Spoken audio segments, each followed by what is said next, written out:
ನಿಮ್ಮ ಪಕ್ಷದ ಸ್ವಂತ ಶಾಸಕ ಮಿತ್ರರು ಯಾವ್ಯಾವ ರೀತಿಯಾದಂಥ ಅಸಹಾಯಕತೆಯಿಂದ ಹೇಳಿಕೆಗಳನ್ನ ಕೊಡ್ತಾ ಇದ್ದಾರೆ ಅಂತಕ್ಕಂಥದ್ದು ನೋಡ್ತಾ ಇದ್ದೇವೆ. 10 ಕೋಟಿ 20 ಕೋಟಿನೂ ಇವತ್ತು ಕಳೆದ 2-2.5 ವರ್ಷದಲ್ಲಿ ಹಣಕಾಸನ್ನು ಬಿಡುಗಡೆ ಮಾಡ್ತಕ್ಕಂಥದ್ದಕ್ಕೆ ಆಯಾ ಕ್ಷೇತ್ರ ಅವರು ಅಭಿವೃದ್ಧಿಗೆ ಇಲ್ಲಿವರೆಗೂ ₹1 ಕೊಡಲಿಕ್ಕೆ ಸರ್ಕಾರದ ಕಡೆಯಿಂದ ಆಗಿಲ್ಲ.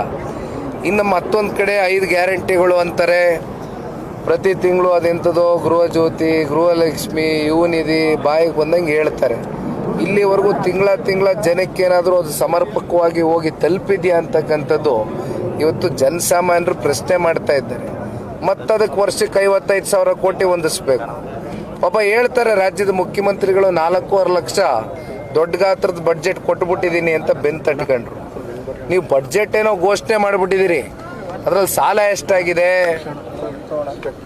55,000 ಕೋಟಿ ಇವತ್ತೇನು ನೀವು ಪ್ರತಿ ವರ್ಷ ಹೊಂದಿಸ್ಬೇಕು ಗ್ಯಾರಂಟಿಗಳಿಗೆ.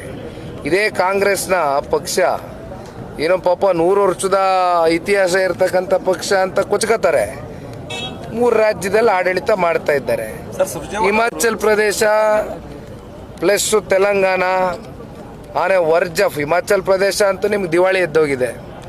ಮತ್ತು ಇಲ್ಲಿ ನಿಮಗೆ ತೆಲಂಗಾಣ ಆನೆ ವರ್ಜ್ ಆಫ್ ದಿವಾಳಿ ಎದ್ದೋಗ್ತಕ್ಕಂಥದ್ದು ಭಾಳ ಏನು ದೂರ ಇಲ್ಲ.